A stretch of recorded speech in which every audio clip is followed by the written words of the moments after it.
Hello guys, welcome back po sa ating channel.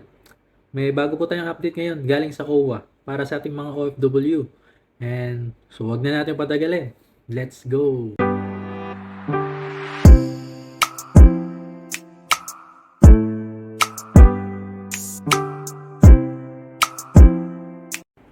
So yun, tara, panoodin natin ang update ng OWA. So, ang camera ko kayo. Kami ang Sige. Go. Okay? Bilang kayo. okay. Kada ako po ay nagla-live at kada ako mayroong pinopost sa social media platform, isa sa pinakamakulit na tinatanong ay ang OWA ID.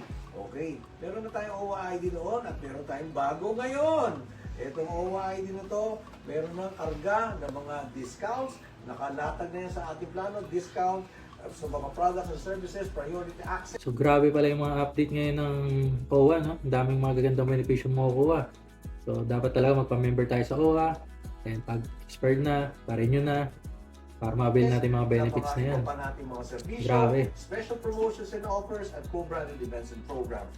At meron tayong mga kapartners, yung UB Express, ito yung Ultimate Bus Experience, CS Laundry, Pure Gold, yan po ang ating mga tinatrabaho. Ngayon, gano'n bang kadali makakuha nito? Ipapakita namin sa inyo. O partner, paano ba to? Take lang po natin yung Anong unang gagawin? app ni YFW, tapos i-ilap lang natin dito. So, Sa syempre, application natin. Siyempre naman, kailangan yung lagay ang inyong tunay na pangalan, buo, kagaya ko. Ano naman pangalan ng iba lagay nyo? Okay, go. So, apelido ko, Pagka, ayan po. Ignacio, Meron first po name, Arnaldo, middle name, Arevalo. So, nilagay na niya. Okay, tapos kumpletuhin nyo yan, nilagay na namin ito para tayo mabilis. Itindutin lang ang register. Ayan, bigyan natin sila ng tracking number.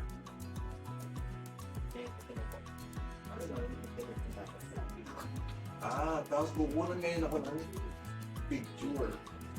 Picture. Ayun, meron tayong gadget. This time is space below.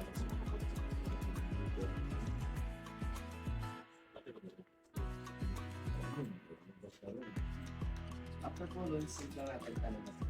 Hindi na po siya pupunta. Oh, so instantly makukuha niyo na yung ID. Yes po. Oh, may e-card na rin pala ngayon ulit. So itong Version 2. printer sa atin, itong So kailangan talaga member tayo ng OWA para ma-avail natin ito. Magkakaroon tayo sa ito natin mga regional offices para madali nito makakuha. Okay, yan na. Lumalabas na doon, no?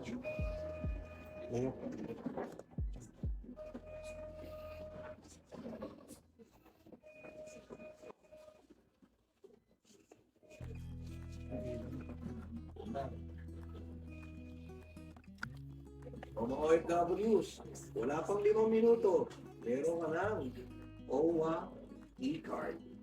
Okay? Happy?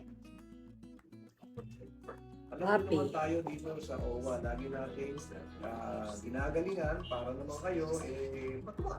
Dahil naman kami nabuo para kayo ay masaya. At alagaan. So yun, kung hindi ka pa member ng OWA, magpa-member ka na para ma-avail mo yung mga gagandang benefits na makukuha. At kung expired na yung membership, magpa-renew ka na para makuha mo yung benepisyo na makukuha ngayon sa OWA. So, makakuha ka na rin ng bagong e-card. So, ayun, kung nagustuhan mo itong ating video, paki-like po and pa-share na po sa inyong mga kaibigan at kamag-anak ng mga OFW para alam nila ang update na ito. And kung di ka pa po nakapag-subscribe, mag-subscribe ka na po sa aking channel and pahit na rin po yung notification bell para updated ka sa mga susunod ko pang video. So, yun lang. Thank you!